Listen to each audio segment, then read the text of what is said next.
Yo, what it do? What it do? It's your boy Fresh. You know, I really don't be vlogging like that, you know what I'm saying? But, I be going down YouTube and seeing people doing their thing. Shout out to everybody that vlogging that got channels and shit or whatnot, you know what I'm saying? But I'll go by the name of Fresh. You know, now I'm 35 years old, you know what I'm saying? A sneaker enthusiast, you know what I'm saying? I just happen to be disabled, you know what I'm saying? I'm in a wheelchair, as you can see. you know, due to a car accident that happened about 10 years ago. You know, but I've always been a sneakerhead. I've been a sneakerhead since probably like the late 80s when I was able to notice the difference between Jordans and regular Nikes. You know what I'm saying? Even though Nike was the brand, but it was something about Jordan that stuck out that to me made him different from Nike and different from everybody else. You know, being a huge Jordan fan that I was growing up, Chicago Bulls fan, I fantasized about having sneakers, having the dopest sneakers.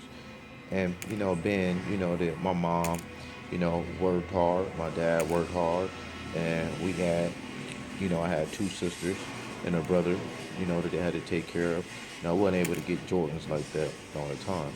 Maybe on my birthday, maybe on Christmas, but that's like once a year. You know what I'm saying? Or two or three times a year, if that, if they had the money. You know what I'm saying? So when I turned 16, actually I was 15 and a half, I started working at McDonald's. I just happened to be, walking home from school and there's a McDonald's on the way home, on my way home from school, and I just happened to go in there and I just said, I wonder if they're hiring. So I asked them what they're hiring, and the managers happened to be sitting there, you know, I don't know what he was doing. I don't know, looking through application, I don't know what he was doing, but they directed me over there to him, So I went over there and I talked to him, told him, I was 15 and a half, but he's 16 in a few months and I was looking for a job. And he took a liking to me and he told me, come back tomorrow at a certain time and, we'll talk to you, we'll talk about it. So I came the next day, and he pretty much hired me on the spot, told me if I can get a work permit, working so many hours, I got the job. So the next day, I went to school, signed up for work experience, and they gave me a work permit to work. And from that it was history. My first pair of Jordans I bought myself with my check was the Air Jordan 12, white and varsity red, the flu games.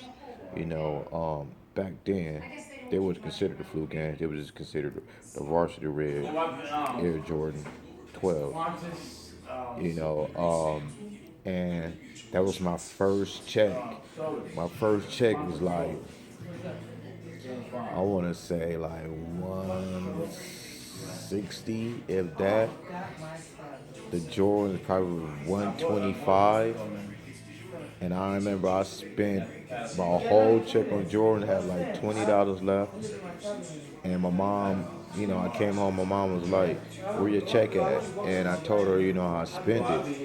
And I bought some shoes. And she said, like, you mean to tell me you spent your hard on work money on a pair of sneakers and you only got about $20 left? And I told her, yeah. And she was flabbergasted. She didn't understand.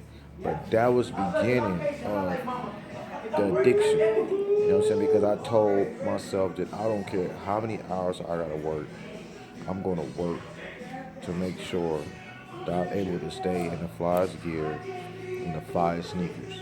I mean, I used to walk to TJ Maxx.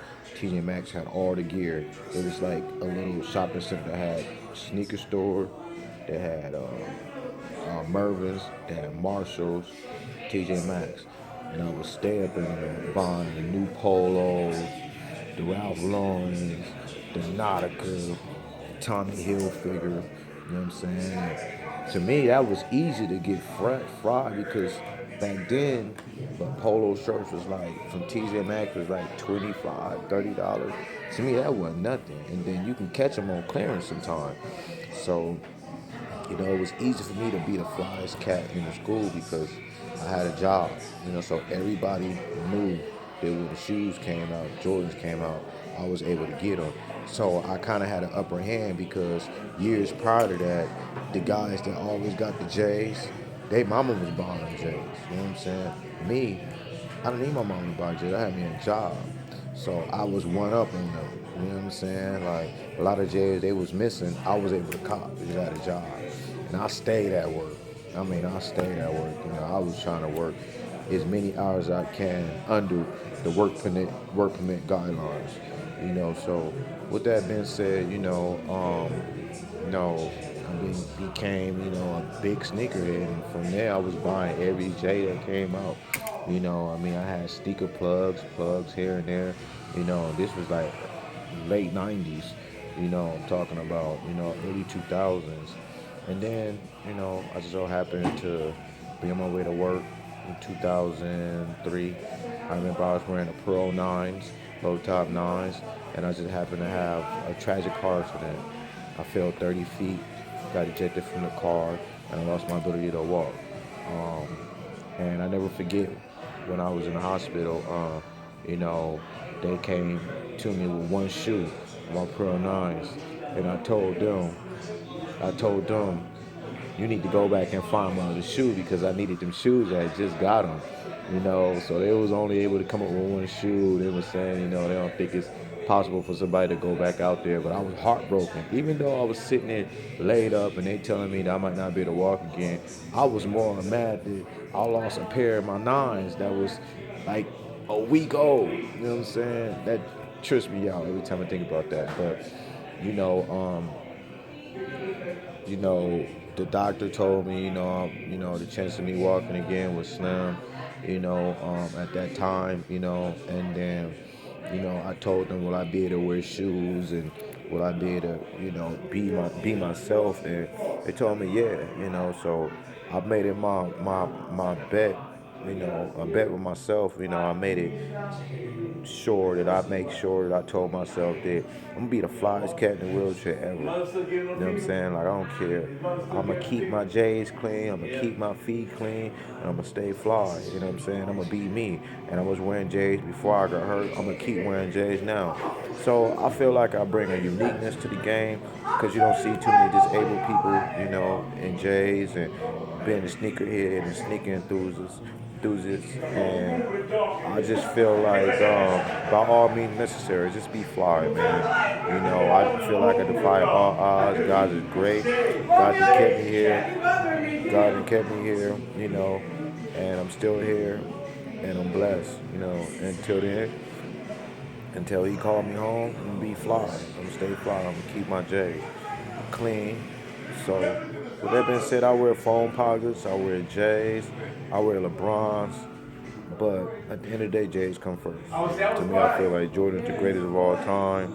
And just something I just feel a certain way when I put on these shoes. Like I really feel like I'm about to drop 50 of them. You know what I'm saying? So, that being said, I'm gonna start vlogging more. I'm gonna start showing y'all my sneakers, giving sneaker reviews and stuff like that. Start tuning in to my channel if you may, and I'm gonna start bringing some goodies and make this worth your while, So, shout out to all the video vloggers out there that's dropping science of sneakers. Um, Respect to all y'all because you keep me posted. You keep me on the grind, keep me on my toes. You know what I'm saying? So shout out to everybody. Let me show you what I got on today.